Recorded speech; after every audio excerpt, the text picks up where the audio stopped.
everyone? Welcome to another episode of the Real Rap Podcast, again with video for the second week in a row. This is JP Bonilla here, and this is my co-host, Javi. Thank you for tuning in to our third episode. Yeah, and actually fourth. Fourth, my bad, fourth. Yeah, fourth. So we got lots to talk about today. Lots of entertainment news this week. So this is going to be a weird video. We have a special guest, Bran, today. But the difference will be that He'll be taking over my spot for the time, because unfortunately I have yet to see the creator. I was planning to, but some other work-related things kind of got in the way. So I plan on seeing it tomorrow, actually, and hopefully on the next show I can come in and give a little brief review on my take on the film. Yeah, and so the first half of this video will have me and Javi. The second half will be me and Bran. With that said, let's not waste any time and let's get on to the entertainment news. So yeah, like I said, we'll be reviewing the creator after me and Javi are done here, but this is how we start. So the first thing on our agenda today, The Exorcist Believer makes only $44 million in the box office against a $30 million budget. And gets panned by critics. Yeah, it's not by critics. It's not looking good. It's not looking good at all. Yeah, Nope.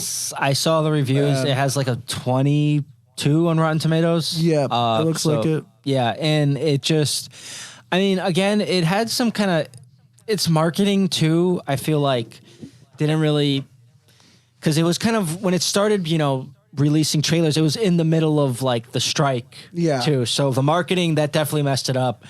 And I feel like people probably, maybe they're just like not interested in seeing an Exorcist movie. Or if you're like really big movie people like JP and myself here, and you really just said, okay, David Gordon Green, bro, like you tried with Halloween. You did right in the first one. Not so good with the last two, especially atrocious on the third one. And we went on that like multiple times in our last video. So. The thing, so I won't lie, I haven't seen the movie, but I have heard spoilers that I won't talk about here. I might review it next week. We'll see. I might if I decide to go watch a movie. But everything from what it says in the reviews is that it does not do justice to the original movie. In fact, it probably does a lot of damage to the franchise. To the franchise. And the biggest complaint I have heard is the fact that you really didn't need to spend $400 million on the Exorcist IP, because the thing is, from what I heard about this movie, is that it didn't really feel like an Exorcist franchise movie. Like they just paid $400 million to put Exorcist instead of exorcism. That's the best comment I saw. So it was funny. They did damage to, Ellen Burstyn's character. And it just, everything I heard is just that it's not a good movie at all. And, that sucks, because I really was hoping that, like it would be good and everything. But was that one of your anticipated movies for the month? Not necessarily. I kind of knew it was going to be bad, but like, it's just, I was hoping I could be wrong, you never know. Yeah. You'd hope for the best and everything. That's how my hopes were for Halloween ends. Yeah. but it's, didn't turn out so great, sadly. And that sucks, because like I said, I wish that we got a good Exorcist movie here. There was a lot of potential for some good stuff. But it doesn't seem like David Gordon Green got the movie, and it didn't seem like much people really cared to watch it. So kind of didn't meet expectations in the box office this week. And it's been almost a week now since the film's been out. And you were talking earlier. It's only been a weekend. Yeah. And then you were talking earlier before we started recording that it's going to go to digital like at the end of the month. Yeah, the that's 24th. Yeah, so there's a rumor about that, which is something. But again, the first one is always going to be classic. And I know they kind of had that issue too with their sequels too, because a lot of their sequels did really bad. Critically, not so much commercially, but really panned critically. Like besides the first one is like certified fresh on Rotten Tomatoes. It, it's considered one of the most scariest movies of all times. But with the sequels, I mean, I guess too, maybe people are just tired of the story because they feel like it's going to be the same thing. Okay, a young girl gets possessed. She does a bunch of weird, crazy stuff. You know, I think maybe that could be a factor. Yeah. I mean, I don't know. It's tough, especially with horror films, because there's not too much you could change in that. You could change certain characters. You could bring new additions to it. But with that, I mean, it's just stuff because what are you changing really, you know? And then there are some horror franchises that are like super successful, like the Scream franchises. Yeah. They've been really successful, you know? Yeah, they may have had one or two bad movies, but for the most part, the last two were pretty good. Yeah. You know? And my hopes weren't high really for the last two Scream movies, but I enjoyed both of them. Yeah. You know? So I think it just comes to that. Maybe people are just kind of like, they want something new. They want something different. And they're trying, but at the end, you basically get the same result. Yeah, you know, with just tad little differences here and there. Yeah. Also, I'm sorry to my viewers. One sec. Let me fix this. For those watching the podcast or listening to the podcast, sorry. We kind of on crunch time a little bit because of certain stuff. So I kind of set up badly.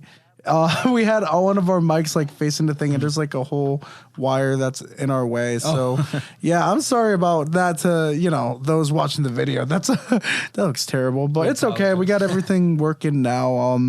Yeah, we had to do the laptop video again this week because of problems with the camera.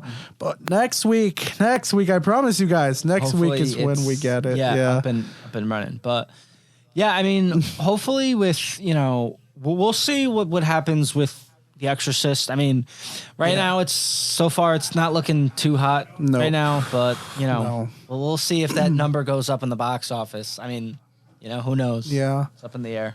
Up next on the news for today, Daredevil Born Again drops writers. They were looking for new ones right now. Apparently it wasn't looking too hot. There's like a lot of rumors circulating, but the most reliable one I heard is that the way these writers were writing this new Daredevil show, it looks like Daredevil wasn't like Matt Murdock as Daredevil wasn't even going to show up till episode 4. Oh wow! And I'm just like, I know like it's a long season, but that's not good. Yeah, I mean, that's the show, Daredevil. You got to have the guy in, at least pilot episode. But yeah, I mean, it's interesting because it's doing a reboot. And I remember when it first came out on Netflix, 2015. So wow, 8 years ago. Like it was really big, and it was so good too. It was so good. And then it got canceled after 2 seasons. Yeah. But I mean, it's doing a reboot, so I'm definitely looking forward to seeing how it goes. But yeah, him not starting to episode 4, it's a little odd. But just hearing that news, it just made me have to slouch badly like that. So, but I just had to slouch like that because I'm just like thinking in my head about all the other rumors about, like, apparently another rumor was that they were going to kill Foggy and Karen from the Netflix show, and I'm just like, what, dude? Like Foggy, I mean, sometimes he can be kind of annoying, but Karen, Foggy though. Foggy, he brings a little bit comic, sometimes a little bit, but Karen though, definitely. I mean, I liked Karen though. She's pretty bae on the show. But yeah, wow. So they're gonna kill off both of them. They were planning to. Okay. Yeah. Interesting. Sorry for my coughing there, everyone. But yeah, I'm starting off of a mess.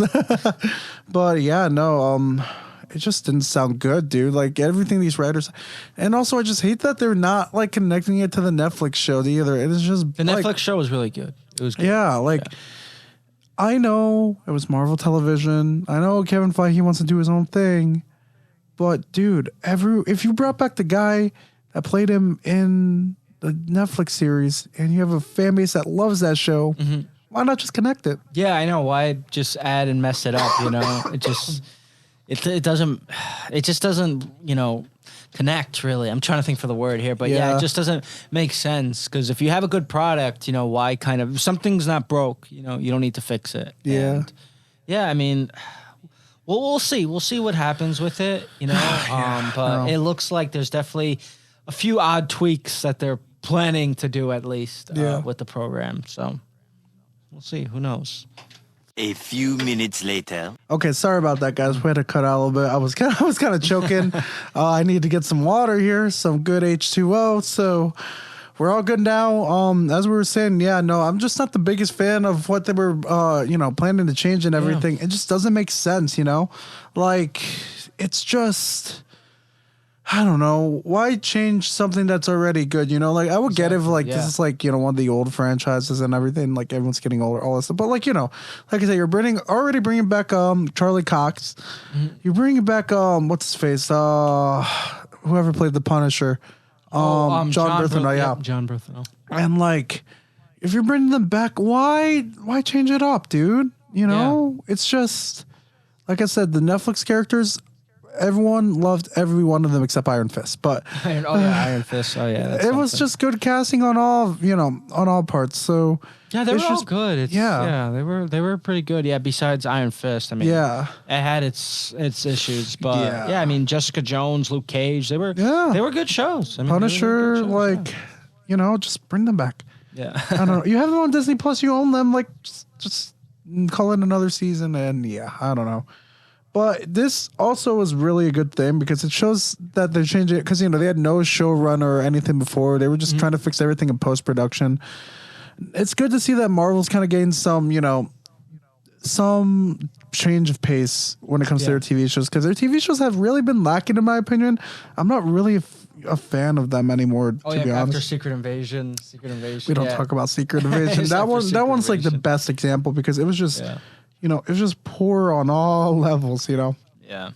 From the script, it even looked nice, to be honest. It didn't even look that nice, to be honest, like it's just, I don't know. There's a lot they need to fix, and I'm glad that they're making some fixes, especially with a character as beloved as Daredevil. Mm-hmm. If they mess up this show, especially when there's a superior show out there, there's just a lot that is needed to be done, and I'm glad that Feige's taken this things that he needs to do to make a successful TV show and make it good and worthy of being in the MCU because man, Secret Invasion is not worthy of the MCU at all. I mean, I think they'll definitely get their people. I haven't seen it yet, but with Loki though, so far a lot of the reviews have been fairly positive, and people were really enjoying that show too. And actually, Kiwi Kwan is going to be in it too. I saw him in the trailer, which is actually I haven't been able to watch it yet, but good for him. Yeah, good for him. So but so far I've heard positive things for Loki season 2, and season 1 was very popular and it was very good too. So up next, actually to lead into it, Loki season 2 premiere reaches 10.9 million viewers in just 3 days. That's good. Good start for them. Shout out to them. And it seems to be getting a lot of really good reviews, so that's good. I will be watching the show. I'm just waiting for a couple episodes. Yeah. Not all of them, but like couple. Yeah, so because after you watch like 1 or 2, you kind of want I want more. More. Yeah, I like to do that too. So, but and it's been a while. It's been about 2 years, right? Because the first season came out 2021. Yes. Yeah, so about 2 years. So, fans were definitely excited to see that character. Yeah. I feel like a lot of people like Loki. He's a very mischief, creative character. He's a fun guy. He's a fun character too. Yeah. So definitely good to see the show back and running. And I've, like I mentioned too, I haven't yet to see it too. I kind of like to wait for more episodes. To come out, but so far I'm definitely looking forward to a lot of good positive buzz from both the critics and the fans. Agreed. So. Yeah, very excited for it. And to go to our next thing, also MCU related, Disney expects Deadpool 3 to make the release day of May 3rd, 2024, which is interesting to me because I don't know if they are. I don't know if they will because it'll be a lot of work. Let me tell you, that'll be like if they want to get that done. It wouldn't be 12-hour days. It would literally have to be like 24-hour days on set because May is like, that's less than a year away. It's it's crazy. And I don't know. It's not looking the best for it, but who knows? It's who knows. Maybe they can get it done. I mean, hopefully they don't, overdo it by like forcing everything and like getting sloppy with it because it's Deadpool. And then, of course, Hugh Jackman as Wolverine, that iconic photo that we saw this past summer. So, I mean, who knows? I mean, that'd be totally awesome if they get it in May, like right before, the summer blockbuster premieres. But if it gets delayed by like a couple of months, like maybe if it comes in maybe like July or early August, I mean, at least, is still getting it in the summer blockbuster. So, but we'll see. We'll see what they're working with. But like I mentioned, it's going to be a lot of work if they want to get it by May 3rd. Yeah. I don't know. It's the actor strike and everything. It's just wishful thinking, I think. But you know, it depends when it ends. It depends how much work they've gotten done. I don't know how much work they've gotten done. Maybe they definitely got a lot of work done in post production and everything. Who knows? But I don't know. It seems weird. But if they're confident, well, we'll see. I guess Bring it on, yeah. Yeah. We're just going through news here fast, man. The next thing I didn't put on here, but I wanted to bring up, we got official confirmation yesterday that it looks like every one of the DCU Trinity and the Justice League, all of them will not be replaced. Like we already knew about Henry Cavill, Superman, and Ben Affleck's Batman, and Gal Gadot as Wonder Woman, but we just heard that Ray Fisher, everyone knew he was gone. Jason Momoa will not be Aquaman in the new DC universe, and Ezra Miller will not be the Flash in the new DC universe. So, oh, thank God. Yeah, it looks like we're done with the DCU. Some people will be returning, of course, like Amanda Waller, Viola Davis as Amanda Waller, and John Cena as Peacemaker. We don't really know the status about some others like Harley Quinn or anyone yet. I wonder with that because I know. Because the Joker movie comes out next October, and Lady Gaga's on to play Harley Quinn. So I don't know. Don't get me wrong. I love Margot Robbie as an actor, and she was great as Harley Quinn. But definitely, I'm very interested and curious to see Lady Gaga as Harley Quinn. I feel like that's like a good suit for her because she definitely has created over the years a lot of crazy stuff with fashion or music. Yeah. And I think that role suits her. And she's actually a really great actress, too. I mean, the movies that I've seen her in, A Star is Born and House of Gucci, she's did some solid performances. Yeah. So I'm definitely excited to see her as Harley Quinn, and maybe she could be the new, but we don't know though. We don't know. Yeah. So we'll see. It's interesting. Yeah. Yeah. It's interesting. There's a lot of controversy with them and everything. Aquaman 2's been a mess. Yeah, it is. What we've heard. And unfortunately, I don't think, you never know, and you don't want to wish anything bad, but man, I honestly think it's probably going to bomb in the box office. We'll see. We'll see. You never know. And I'm hoping it doesn't. I'm really hoping it doesn't. Yeah. Because I like the franchise, but it doesn't seem like it'll be a good movie, and everything's been a mess with it. And I don't know. It's gonna be kind of strange. We'll see. It's just interesting. Yeah. I don't even know how to wrap my head around what I want to say about the DC. Like, I am sad that it didn't pan out, but I'm very looking forward to this new DC universe. I think that's why I'm. Yeah, James Gunn. I definitely think. Yeah. He's brought a lot to Marvel, especially with Guardians. Yeah. I think out of all the Marvel films, Guardians, the first one is definitely holds up there pretty high for the ranking for me. And 3 was really good too. Yeah. So I definitely have confidence in James Gunn. Hopefully he can kind of redirect DCU because we're getting hits and misses with the DCU. A couple of hits we got was the first Wonder Woman movie. Yeah. First Wonder Woman movie. That was very good. And then with Blue Beetle, I like Blue Beetle. I really like Blue Beetle, He's also coming back. I forgot to mention that. Oh, okay. Zolo. Yeah, Zolo that's also Medigona. confirmed that he's back. That's good. Yeah, but then they've gotten a lot of misses, though. With Batman versus Superman, Black Adam, Shazam, Fury of Gods, they've got a lot of misses. So we're hopeful for you, James Gunn, to put the DC universe back on the map because, and they definitely need to get that where they want to be because their movies basically for the past year have been bombing, going back to Black Adam. And so hopefully James Gunn can fix the DCU. I hope so, because it's in your hands now, James. Yeah, it's in your hands. Creature Commando sounds fun.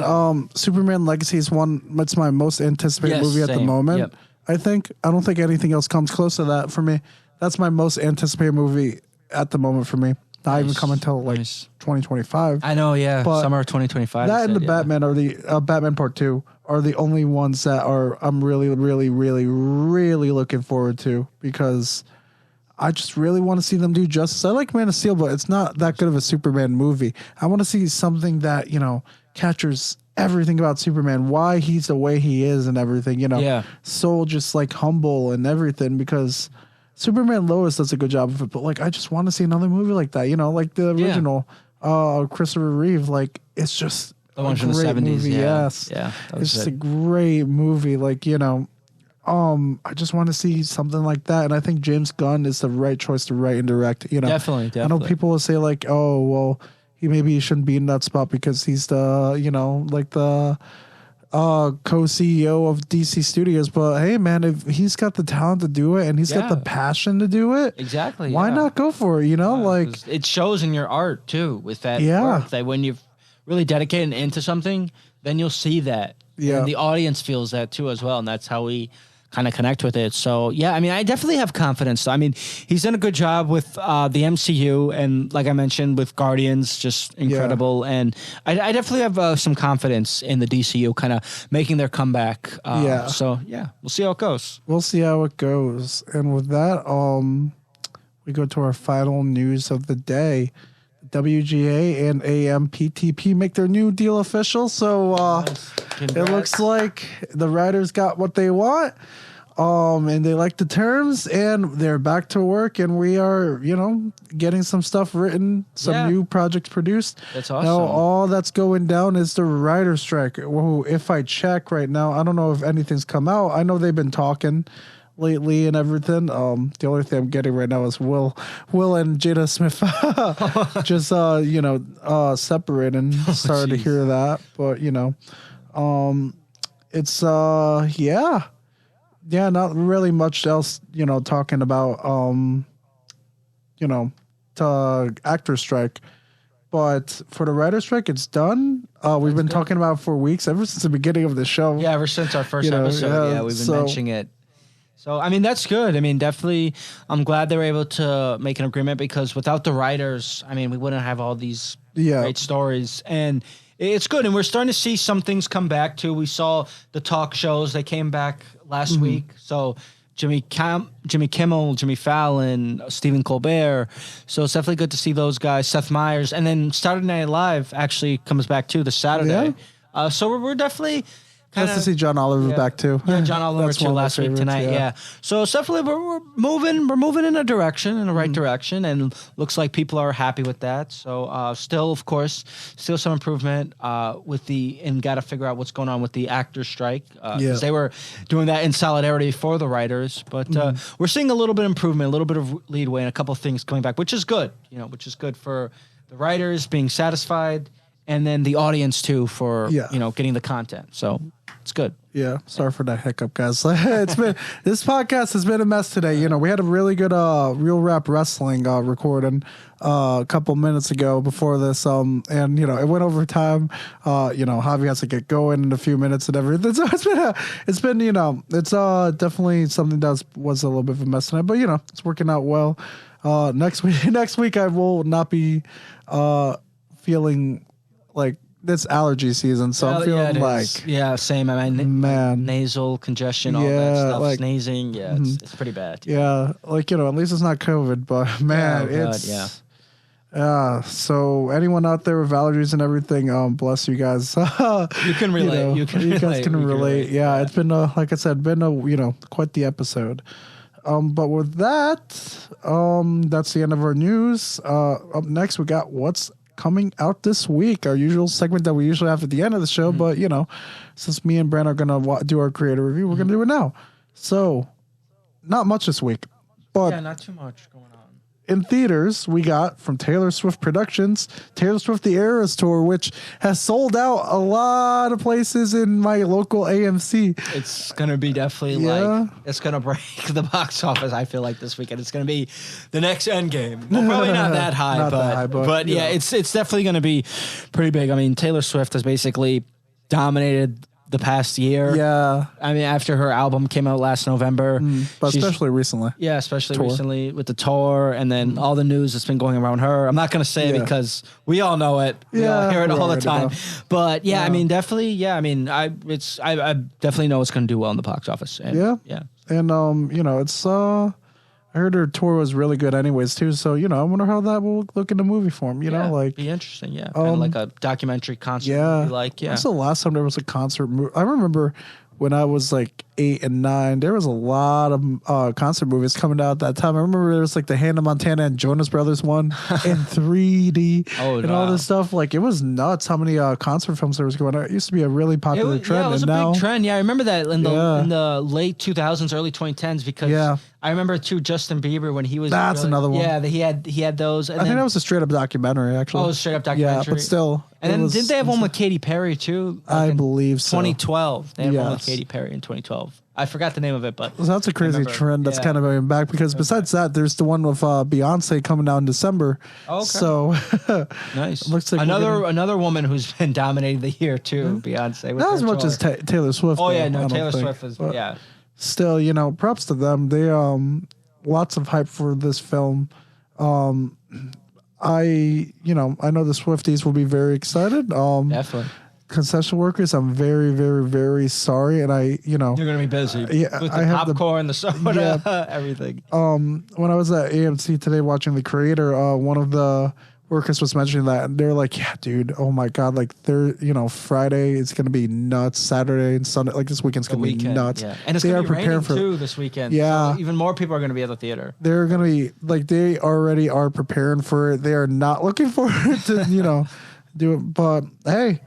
I mean, especially after Barbenheimer, that whole hype and everything. There was I remember they were going crazy with concessions, and I would be going at 2 p.m. on Tuesday, and it was still nuts how many people there. Like it was a packed house. Yeah. On a day people usually work and everything. So hey, yeah. Now this is like October weekend and kind of chilly, so it's yeah. This is like probably the only thing that's going to reach that amount of levels of, as that Barbie and Oppenheimer. I don't see any other movie getting like this level of hype. Not at the moment, no. Not at the moment. Maybe next year with Joker. Maybe, yeah. Joker, yeah. And, yeah, not just Joker. I don't know. I have to check what's next year. I forgot. But, yeah, I don't know. So that's coming out in theaters. On streaming, we got Goosebumps episode 1 to 5 coming out on Disney Plus and Hulu. Nice.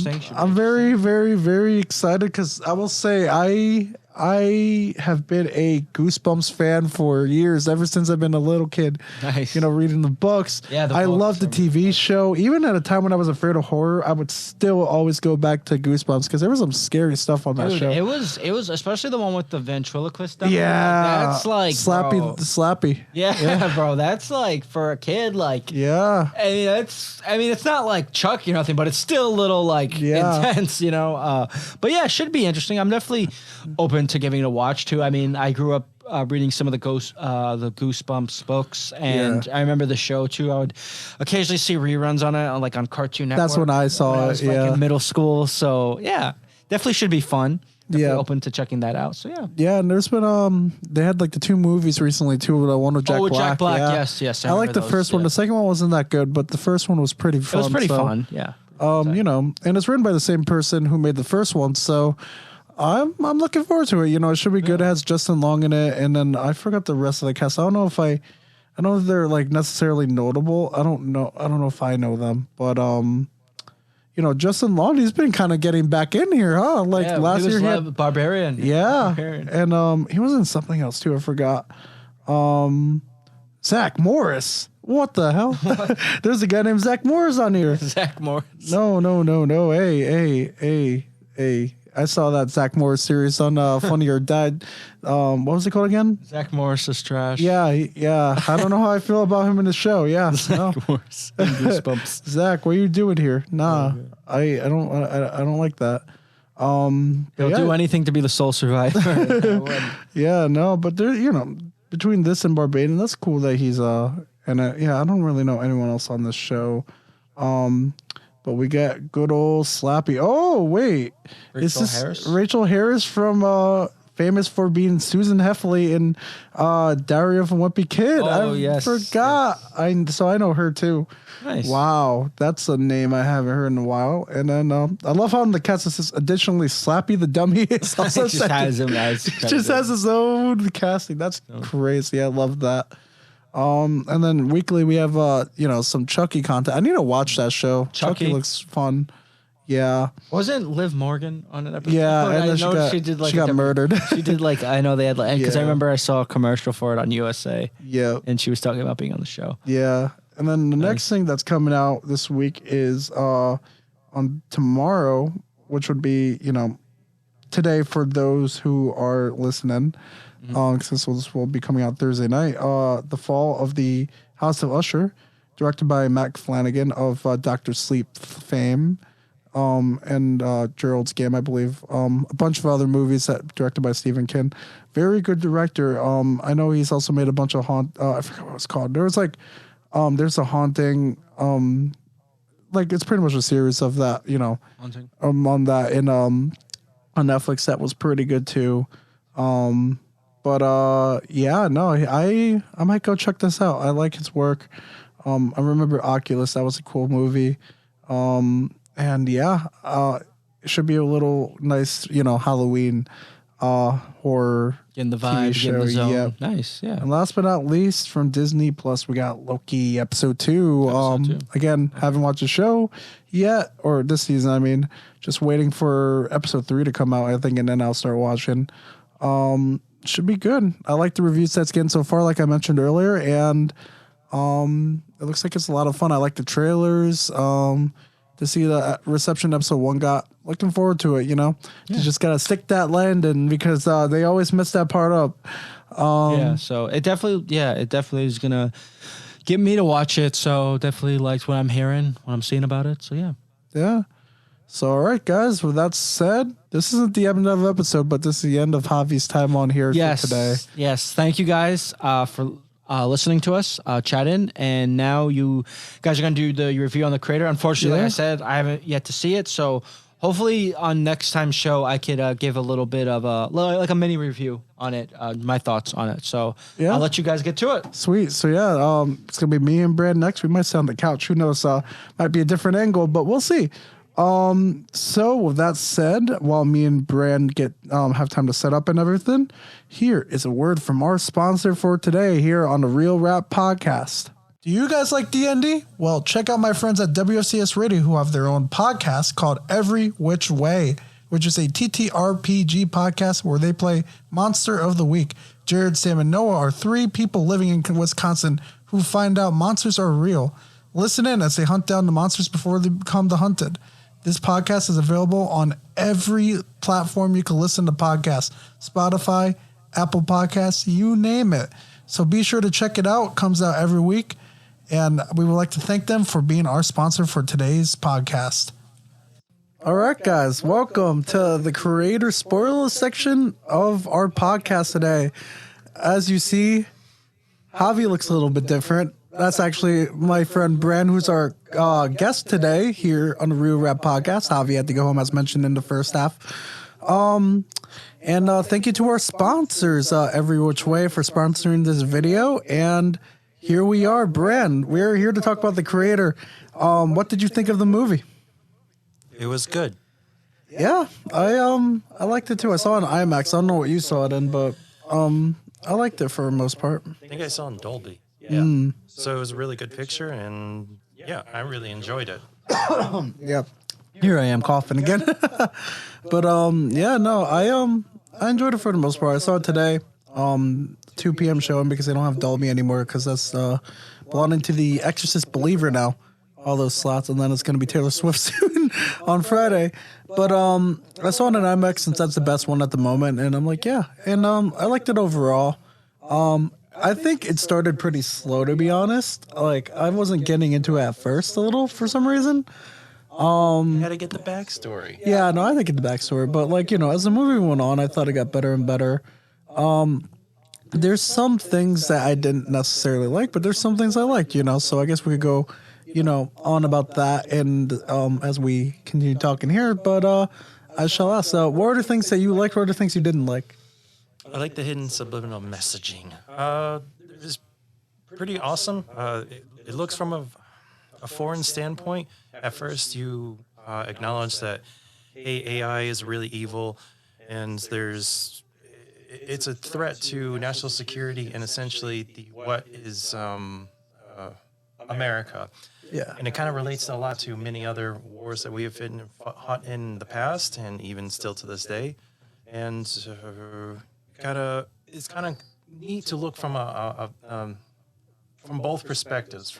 Originally from the American soldier with John Washington as the main actor, and then later, then you get to acknowledge that he gets to see the different side. He gets to see the other side of why they're fighting for it, and you kind of build a strong sense of sympathy when you come to acknowledge that you don't look at it as just as a machine, but as another being, because it's also intelligence in and of itself. It's the next level of human evolution.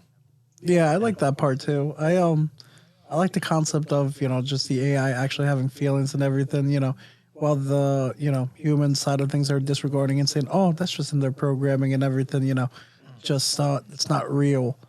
But, I think one of my favorite things in this movie, like you said, seeing it from the soldier's point of view, especially John David Washington, where he was, he wasn't very fond of, ooh, this is very, very close to my mouth. My bad. Where he wasn't really too fond of the AI and everything. At first, he didn't really like them. He even had a whole relationship based on kind of a lie where he was just, he didn't care about AI. He was only there, about to marry that woman. Her name. Yeah, did marry that woman. What's her name again? I'm sorry, I forgot. Maya, yeah. As we found out later in the movie, she's the one who created all these, robots and AI humans. She's the creator of all this. She's the title. And, it was just all based on a lie because he was only really dating her at first because he needed to get information to see if her father was a creator. But as time went on, he actually really, really loved her. And it seemed in the beginning, we get a sense that he just wants to continue doing that. He doesn't really want to be a soldier still.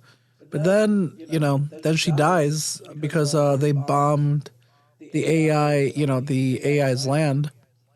And, just emotional story overall. They had 3 people cried in my theater, so, I did a good job there. Some of the weak parts for me, though, was Nomad, to be honest. They were just there somehow. Like, they were so slow to get to certain places, and they somehow make it on time. And, there's, certain things where, I don't know. There was, some characters where I just feel like they weren't as developed as they could be, which was an issue in the director Gareth Edwards' other film, Rogue One, A Star Wars Story. Not sure if you saw that. And Godzilla 2014. I don't know if you saw that either, but I just feel like there's some underdeveloped characters. Everything looked nice though. I thought the story was fine. The performances were good. The person playing what's her face? Elfie, who is the child. If you saw the trailer, or the movie, the child who John David Washington's character is supposed to protect, and I liked her performance. I liked that we got to see their relationship, start and everything. I like like you said, I like the messages in the movie as well. What they were trying to say and everything. And overall, I think it's something I would definitely recommend to others. Any other problems you had with the film? I didn't have a lot of problems with it. I mean, I would agree with you on certain respects. Coming to character development, didn't get the whole. If there was the backstory, it was all about the main character and the AI child. Yeah. As well as Maya being not only Nirmata? Yeah, she's being the one who created the most ultimate AI and was based off of their child. Yeah. And so I like that a lot. It heavily hovered over their story, which makes sense. But simultaneously, you didn't get much comprehension of the relations between the other characters and why he knew some of the people that were in this new this area called New Asia. Nomad was I understand it's when it came to America feeling threatened, they wanted to develop the most up-to-date piece of war technology to combat AI, and that's what it was essentially for. But you're right, there was some points it was like a satellite plane, which was a really neat concept, but it took a lot more took a lot of camera viewage than it need to. Let's see. Yeah, I can't say that I really hated it a lot. I mean, of all the movies I've seen throughout the year, to me, it was up there with Guardians of the Galaxy 3. There were probably other. What was this other one I mentioned? Wasn't it Oppenheimer? Oppenheimer, yes. Among those two, I would say it definitely hits number 3 on my book. I like the messaging. I like the character development through the main characters mainly, but especially being an anthropologist and studying various cultures and our land and understanding coming from the subordinates view, considering America is a very powerful nation. It played kind of some heartstrings to me because I could see, America has done many of what was done in the movie to other countries, be it South, Central America, and other countries in the world as well. Yeah. So it was relatable, and I ultimately liked it a lot. And sorry that I brought my phone out here, but I actually did have some notes about it of things I liked and didn't like. I usually do that sometimes just, for this ever since I started this podcast. So there was, I think I mentioned some of the things I like. The performances for the most part were good. The visuals were really good. I liked the, how everything looked. And like I said, I feel like the character development was fun with certain characters, but I feel like there was just some things that were weird. This movie's been worked on for 7 years. Actually, yeah, it's been that long. That's all I got out of it? All right, now. Oh, really? I liked it a lot, but if they worked 7 years on the film and produced that, I'm like, well, could have been more to it. Yeah, and I will say one of the problems I did have was the reveal that, Maya was Nirmata. Yeah, Nirmata. I had to say that right. But I found that really weird because, it just so happens that he says it in, as he gets shot randomly and everything. And I don't know if I would have preferred personally if he just straight up, if they did the scene where he just straight up told him when he was alive. Yeah, in the beginning, kind of. Yeah, when they first met, that would have made a lot of sense. True. I don't know why they waited to that point. They over-dramatized it. If he knows Maya's gone and everything, then why, well, I don't know if he knows if Maya's gone. Actually, I think he did straight up say that, right, in the film. Because they were trying to track her down to the ring. He believed she was, yeah. Yeah, but, if... Probably would have told him right off the bat. Why are you keeping that a secret now? Especially now. You could have saved the trouble. You could have still been alive, Another thing I found weird that I kind of just found a little bit more inconsistent was the fact that, how the message in the movie was if AI, that AI doesn't want to hurt mankind, they would never kill them or anything. They would just, and if they win the war, they're not going to do anything because they just want to be side by side with the humans. I found that to be a little bit inconsistent in the movie. There were definitely times, where he, they would attack humans. Well, yeah, they were at war with the Americans. Well, yeah, I know, but it's just is there, knowing that, is there really any sense of danger in the movie for the human, the apartment scene, if they're trying to get the child and, and John David Washington's character, I forgot his name, to be honest with you. I don't know if you remember, but I'll just call him John David Washington's character. But I just found that a little bit weird. You know, it's just like I said. I'll pull out the notes because Joshua. That's what it was. Yeah. You know. And then there's just this. That kid is also OP too, and it might be fine in certain aspects, but I don't know. There's like so I don't like if this kid could do anything. Like it's just And mind you, she's overpowered at that age, and they said she's gonna keep growing and getting more powerful. So like, I don't know. It's weird, and that actually was another inconsistency I kind of found weird because there were times where I'm like, damn, if this kid's so OP, why isn't she helping him in certain this kid can turn off lights and everything, but she couldn't figure out how to open the door at the end when they're about to die. Like she can't control she can control. You could see her control stuff, the missiles and everything. Like those are the type of stuff I found a little bit weird in the movie because you made a character that's overpowered as hell. Like she could turn off she controls everything, all these machines and everything, and everything like that. We're going against them right now. Like they were machines. Like she couldn't shut that off. She couldn't open the door. Like what is And mind you, I know like you'll say, well, maybe she doesn't really know that yet. But how come she knows how to do stuff that's much harder than opening a door? It's yes and no. I can respect that. Yes, that kind of stuff like that does trip me up. Yeah. But one, she is learning, even though she was capable of doing way more complicated ordeals prior to that. Simultaneously, I know through certain. I'm not a huge. I don't know computer science all that well. I can't say, just know from machinery of what I've learned in the past is that certain things cannot be overridden. Like when it comes to safety measures for airplanes or cars or whatever, it goes into automated mode that you can't do anything about. It becomes less electronic and more automated.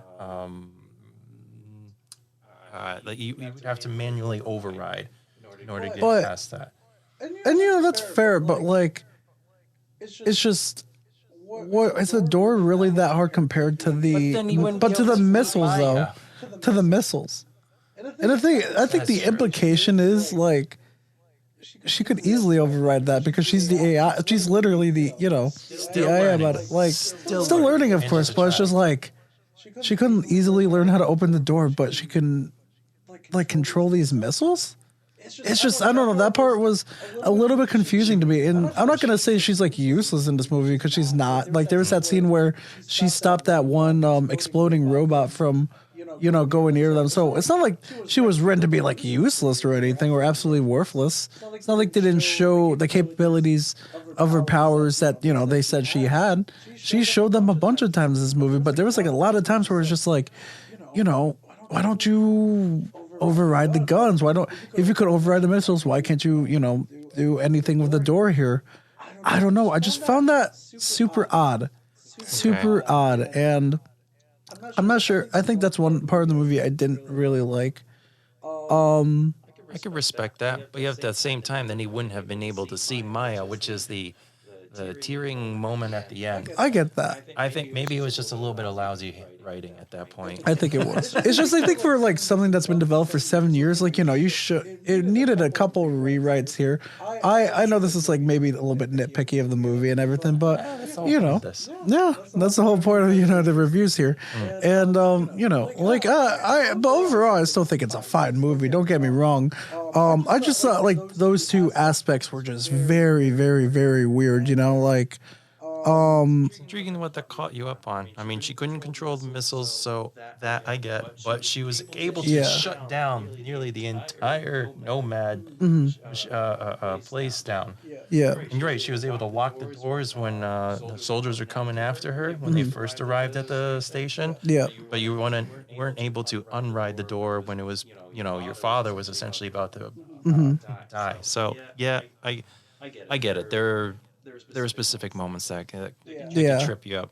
And I think it was just the first the friend character just, talking about his wife being Nirmata, like I said, that was just a weird thing. Like, I feel like, I like that. I didn't want to know what the. I mean, you thought it was her father the whole time. That was Nirmata. no, I like that part. It's just the way they went about telling it was weird.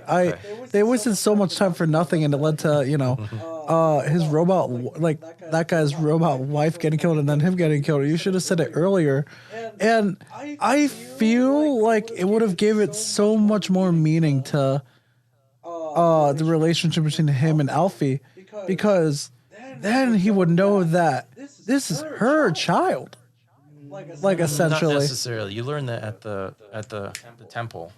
He yes, just knew that she built this child, but didn't know that the kid was based off of. No, I know that, but I mean, it's already because you know that he loves Maya a lot, but he didn't know that he was creating these the AI humans and robots. Like, he never knew that at first, but if he found that out immediately, I feel like he would have already cared even more about Alfie, and then he would learn later on that she was the basis of the child that him and Maya were supposed to have.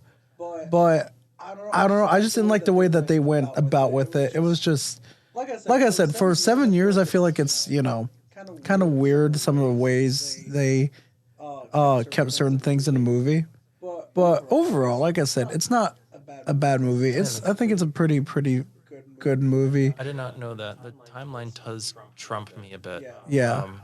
Because there's certain things like you notice like afterwards, just like that could have been stronger. That could have been maybe not in the movie. But it seemed like he stuck with its guns and just did everything he wanted to do initially in the first script. I feel like if there was more scripts to this and everything, more rewrites, it could have been even stronger. I feel like it had the potential to be one of the best movies of the year. Not that it's a bad movie, like I said. It's a pretty good movie, but I feel like there was a little bit more hype to it because also there's the marketing that's new sci-fi and everything. And that's another thing. I don't know if it really... There's the hype of, this is new sci-fi, all this stuff. But I don't think it necessarily provided anything new. It was still a pretty much, kind of generic script of... AI, yes. The robots, yes. Bringing a whole lot more feeling into it and giving them a sense of... that this is not just a machine, but rather a new being. Yeah, that I like that. I don't see that a whole lot when they talk about AI or robots. They're legit just straight up robots. Like a robot with Will Smith as an example. You're right, but you're right. When it comes to new sci-fi bit, there wasn't a whole lot new to it. A lot of those things a lot of the components you saw in this movie were definitely pulled from ideologically wise, from other films.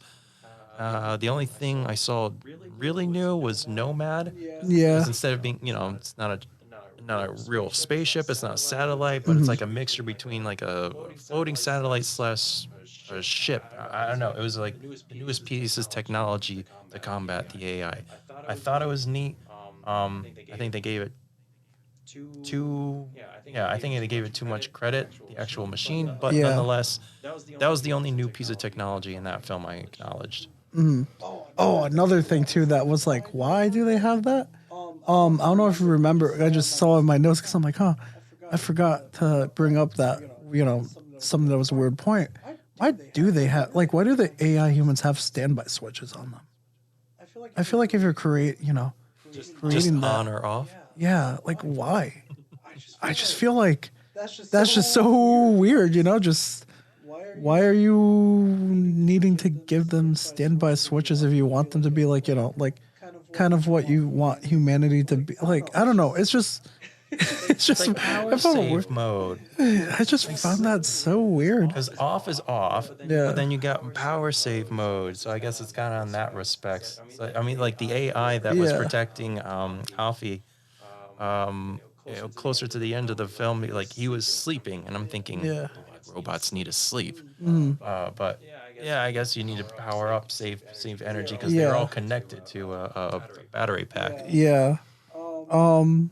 And it's It brought also subliminal emotion to it because you saw when you saw one of the first AIs to be essentially killed or destroyed. It was her father explained, it's turned off. It's like it no longer exists, can't work anymore. Yeah. But then there was another point where he had to disable or essentially stop another AI. And he knew that she did not like the fact that it was just like death. It was just like killing a robot by turning it off. And he's like, "Don't worry, it's just on standby." And I also just wanted to check out some other comments of other thoughts that people had to move. Some things I might have missed and everything. It's weird. A lot of people were saying like John David Washington was the weakest part of this movie. Really? Yeah. Intriguing. I love The Gentleman. He was the only other show I've ever seen him in was in The Ballers, and I really liked him. I mean, I don't think he's a phenomenal actor, but I think he was a good fit. Yeah, I saw him in Black Klansman. I liked him there. Out of all the characters in this movie, maybe he's the weakest, but I didn't hate him. I will say there was like some scenes, like the beginning scene, where I'm just like, why are you yelling that you're blowing your cover? And then acting like your wife can't hear you upstairs. That's true. That was really bad. That was a bad scene. That's not him. That was a script writer. Yeah. I could understand why if they see why he's the weakest character of them all, but I didn't hate him in this movie. The last negative I have is she never got her ice cream. I felt bad. That made me sad. She did not have that joy of She getting got her the ice cream. better part. She got to have all robots be free now. But her mom died. And her dad. I guess her dad died. Yes. Okay. All right. So she grows up an orphan now. You think the life's gonna be all that terrible now that she knows she For can her, do probably all these not. crazy powers? Yeah. Yeah. It's like being a super rich kid. Like it's like Bruce Wayne. Yes. It sucks that you're an orphan, but you're a billionaire. Stop crying so much. Yeah. And another part for the first thing too. When I said like, why are they attacking humans if they said they can't kill human? What if that's the case? Then why was the guy saying that line also trying to kill John David He didn't say Washington's they character? couldn't kill him. He just wanted peace between them. Okay, I guess They that's definitely fair. could kill them. I mean, Yeah. It was kind of like the whole premise of the beginning of the show when. But then like the other guy happened said that in LA. the other guy said that that's not in their programming though, because remember near the end where he was asking why they kept Maya on so long in that 5-year coma, and they're like, because it's not in our programming. I don't know. Maybe I'm I think it's overthinking. because she's Nirmata. I don't know. She's like the essence That's of fair. their being. I mean, she wasn't the one who made them all, but she was the one to bring forth like the newest part of their the evolution, because they couldn't. It was kind of like chimpanzees. They can't bring about new capabilities. Like what they have in their programming is what they can do. Yeah. The child is able to learn and bring about new ideas to herself without being programmed to do it. Okay. So I think they couldn't, essentially. And he also said that it was not part of their religion to martyr people. Yeah. So they couldn't kill her because of their religion, but simultaneously, she was like their God. Okay, that's fair. Now that I've been too negative about this movie, though, I see. This is I guess it's different between you and me because you have more time to think about this movie because you've seen it, last Friday or Thursday. Last Thursday. It's been some time. Yeah, and I just saw a couple hours, so I guess I'm still digesting everything, the movie and everything. We also have different perspectives. Oh, to of come course, from this. yes. I like that a lot. Yeah, and there was like a couple things where I'm just like, man, after 7 years, That's true. I didn't know. Yeah. 7 years. You had this much time to work on the film. I agree. They could have done more. Definitely could have done more. because it's an interesting concept of AI and the fact that they were written to have emotions and feelings, and you have robots saying, "Please don't kill me" and all this stuff. Just I felt like they could have done more. Now the positives of this film, though, like I said, I like the relationship. The action scenes were pretty. They're good. I thought they were legit. Yeah, they were legit. The explosions were exploding, nice, looking good. Yeah. The CGI was good. the music was good, and I think the animals, the way they wrote the animals in this movie were pretty good.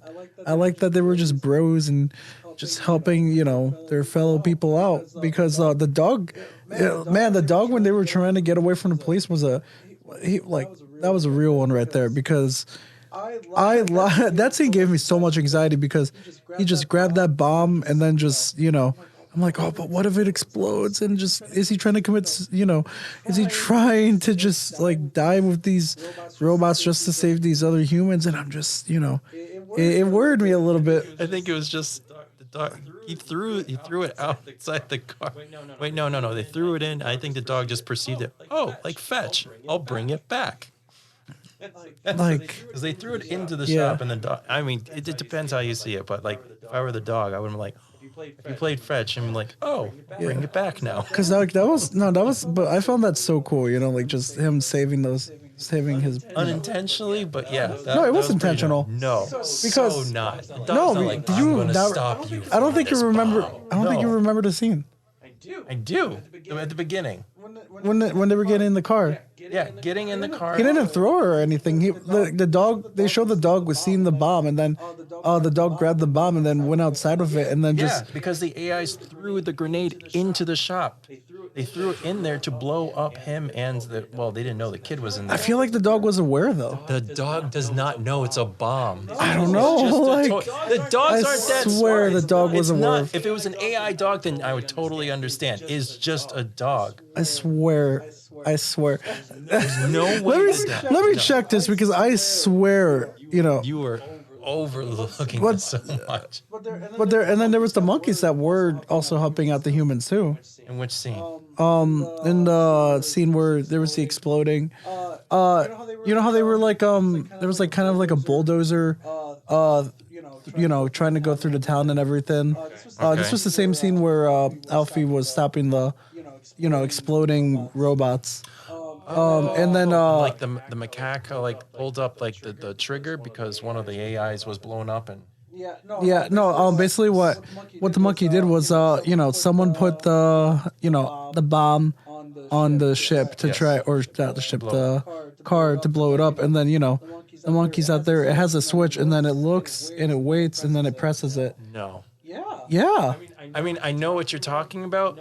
No, it was the AI was what threw the C4 bomb device onto the machine to blow it up. No, it's something. It was the AI. No, it was the AI who did, but the one who pressed the button, the one who was waiting and pressing the button was the animal. Yeah, it eventually came around to come see the device. It wasn't intentional. Yeah. I disagree.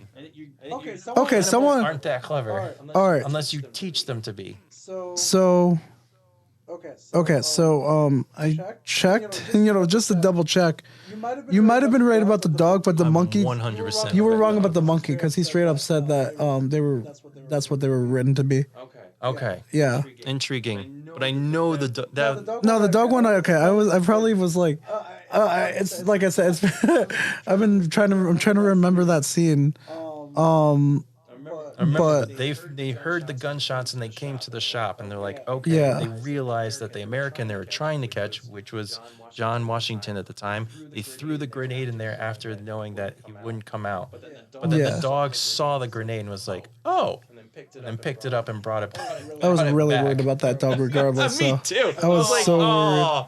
You're going to die just because you're playing fetch? That's so low. No, I just got the AIs. I thought that was gnarly. Yeah. And I also think that the one last thing, it's not really a negative or a positive, it's more like something in the middle. I wish this movie had a little bit more time though. Because I feel like, Well, you didn't think it was long enough? It was 2 hours and 15 minutes. It wasn't 2 hours, 15 minutes. Yeah. Let me check. I swear. Yeah. Okay, you might be right. No, actually. I'm definitely right. One of the things I checked before I went to see it. Let me see. Yeah, it still feel like there was like another. Want me 3 hours? Well, it still feel like there was some like a good amount of it's kind of cut. Yeah, it was 2 hours 13 minutes. I feel like there was some things cut from the movie. It was just some certain things that between like the AI and the humans. I just feel like there was like a couple things where they could have like, given more time for it and everything. Like I do feel like the beginning with the relationship, you know how like they kind of immediately bond. It felt like very quick, with the bonding. Okay, I won't lie. The You know what I mean? backstory was important, but them going fast about it did. Okay, for me, it did. It would bum me out. Okay, when I look at this movie, now that you mention it, I do see like the last couple seasons of Game of Thrones. You rushed it. Yeah. They could have dragged it out. Maybe they could have made a couple movies or made a series. I don't know. Yeah, I agree. They could have elongated the storyline and made it more meaningful, giving them the chance to actually develop the other characters. Because I'm not saying like, add like another hour or anything, but like maybe like a couple more minutes to just, just fully flesh it out more and everything, because it just felt really quick. Did feel rushed. I can, yeah. Because, it was more, I never like going back and forth, just like looking for Maya and everything. It just felt really, really rushed.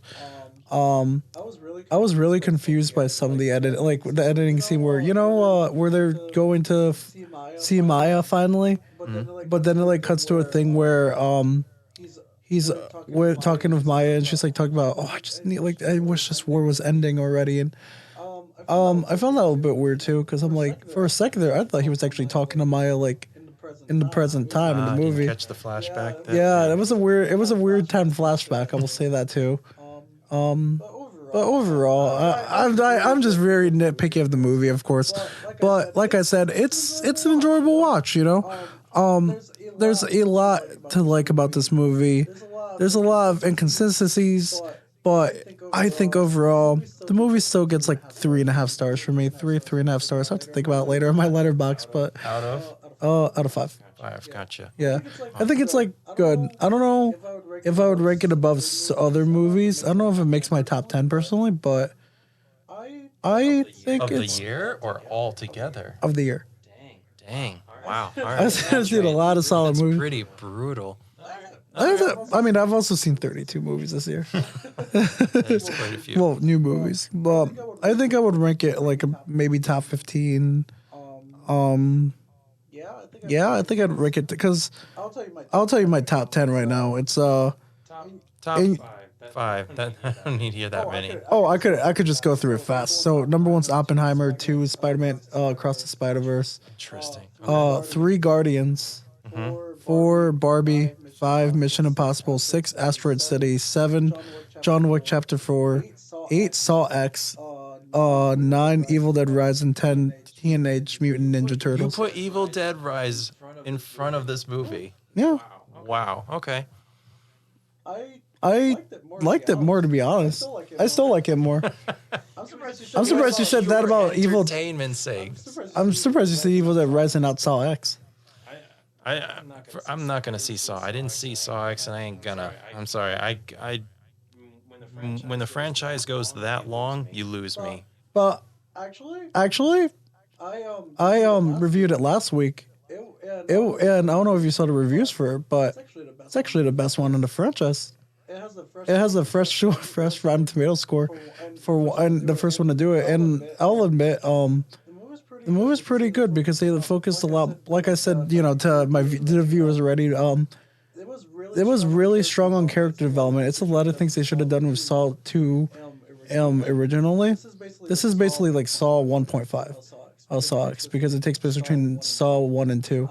And they do so much with John Kramer's character and giving him a lot of character development, and just same with Amanda Young. Like, they did a really, really good job of it. So it's a movie I recommend, and it doesn't have, it's not like super focused on the gore like the others. It's just more like, just a small little thing in the film. I'm gonna wait. Maybe you're. I'm not gonna say you were wrong because I haven't seen it. I will never rate a movie that I have not seen personally myself. All I know is just from past experience, becoming, whether it be Jurassic World, Park, however have you, Expendables, Fast and Furious. it can be a really good movie. Oh, I the get it. 7th one, the 8th, the friggin' Yeah. 13th one can be phenomenal. But I just you lose. I have a love for the old school, authentic, maybe 1, 2, 3 max. Yeah. Maybe willing to do a 4th, but like I said, if I'm willing to watch it, I'm gonna wait till it comes out in like Netflix or whatever have you. Yeah, I definitely recommend it. You should check it out. Whenever you want, of Interesting. course. That I would just say creator for how. You're right. There is many. There were aspects you brought up about it that give me a double take on it for sure. But I think I would still have to put in my top 5, considering I really like the aspect they brought in a foreign culture and the landscape, not just the artwork, but the landscape of the land. You had to go to different countries in order to film this. And I like the ideology it brought to looking at the little guy when it comes to a big, strong nation with a huge military power coming in and essentially destroying a whole lot of lives, just for its own interest and its own regard. So for me, I don't know where I would put it, but I personally would put it in the top 5 for mine. And you're right, Oppenheimer is number 1, still that's up fair. there. That's just too gnarly. And the second, That's a good movie. It's my second number one one. would be Galaxy for me. What are other movies you've seen so far? You don't have to name them all, but like among them. Okay. So I know you saw The Machine with me. I did see The Machine. Never want to see that again. you didn't like it that much either. I know there's people out there who love terrible movies. It's so bad that you enjoy watching it. I am not one of those. If it's terrible, I don't want to watch it. I have such a short lifespan. I don't want to waste my time. That's a bad movie. Yeah, That is one of those. I know that and Fast Sex and No Hard Feelings that's among the list. I don't know if there's any you saw by yourself. Because interesting, I saw the first 3 John Wicks and I was super, super unimpressed with it. I like Keanu Reeves. He's like one of my favorite actors of all time, especially through the whole Matrix series. But the 4th one blew me away. I won't lie. The 4th one grabbed me more than the first 3, and I am just amazed by it. And if they come out with a 5th one, obviously it won't be John Wick because he's now finally gone. But I'd be so down to see what happens next. Because there's canon everywhere. Heck, Yeah. yes. Let's see. I did. We saw that one together too. I just noticed. Yeah. I forgot about that. Yeah. I did a double feature when I saw The Creator. I also saw She Came to Me with Peter Dinklage. Yeah. Yeah. I'm not a huge romance or romantic comedy. I figured I'd kill time because I had nothing else better to do. It's actually better than I thought. What was the other? Was it The romance Last film? Voyage? What was the other romance film we were talking about other than that one? It was also this year. Wasn't it No Hard Feelings? That one. I like No Hard Feelings. Definitely trumps that. But I thought it was still good in relativity. So it's one of those entertainment watches. You can definitely go and see it, and you won't be disappointed. But you may not want to go see it again afterwards. Yeah. And I know you watched The Last Voyage of the Diameter too.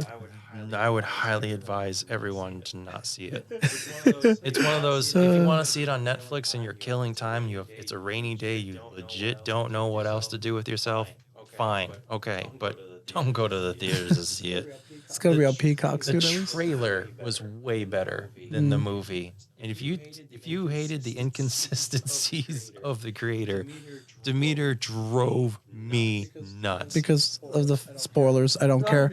Because of the fact that they knew where Dracula was and they never decided to kill him in the daylight. How do you not go back? This is where he sleeps. You still had like 5 days or 4 days left of the voyage, and he started still killing people. It's funny you could have because done something about it. it's funny because like when we first talked about the movie, you were like okay with it at first, but then I mentioned that point and it's bothered you so to this day about the fact that they knew about all this stuff, they never killed him, and they caused more deaths, and they all I get died it. pretty much. It's mildly understandable because this is the time where Dracula is not known to like widely. So the folklore, ideology, his weaknesses, his strengths, they don't know anything about him. I get it. But you could still Figure it out. Yeah, exactly. And like they should have figured it out by the fact they never went out at daytime. That was just it's like when is he killing? Only at night. Oh, maybe there's a reason for that. Nah, man. I mean, man, not that, the horror genre has got some bad stuff. Yeah. But man, between that and the Exorcist Believer, it's just the dumbest concepts. I mean, like the Exorcist Believer is just like, hey, guys, what if instead of one girl that's possessed, we have two girls that's possessed? Whoa, that's going to make so much money, man. Like, what is, like, I don't know. I just think it's one of those. It's a great idea in someone's head, but when you actually present it, it was done horribly. Yeah. I don't know. But anyways, I guess so. You recommend the movie? Creator? I honestly do. I honestly do recommend the movie. If you just want entertainment, it does that. It does provide you enough fighting actions, explosions. Yes, it is a bit slow in the beginning, but if you are really into Godzilla films, you can deal with a little slowness at the beginning and wait for the action that really happens through the middle and the end. But and if you really are someone who enjoys traveling and you really like the concept of learning about new cultures, languages, or so forth, I think you really should see the movie because it does have really great subliminal messaging behind it. If you just want it for entertainment's sakes, I think it's worth it. If you want the messages behind it, like a deep meaning, then I think it will be even more worth your time. I agree with you. I think I recommend this movie. It was a good time in the theater for me. If you could catch an IMAX screening for it, I definitely recommend it. Because that's the best place to see it. Like I said, lots of good actions. There might be some inconsistencies. The story's not the best, but it's an interesting concept. I can't fully like just be negative about it. Like I liked it. I recommend it. Like I said, it's probably more top 15. But you could check my letterbox for that if you guys are interested. Link will be below. When I do review that movie, because right now, like I said, I'm just more. That's why I keep saying "and everything" a lot throughout this podcast because I notice I just said that so many times. But I am still like kind of processing the movie, so I will probably have a better review about it on Letterboxd once I fully process that and just not be stuttering so much and trying to figure out what I wanted to say. So yeah, be sure to check it there if you want my full thoughts. Bran, thank you for being on the show today. 45-minute convo. You'll have to see it. No problem. Yeah. No problem. Thank you for having me. For sure. Yeah. And I guess we'll see you eventually, on future episodes if you're done. Yeah. If you're talking about a film that I've seen recently, I'd be down. How about Killers of the Flower Moon?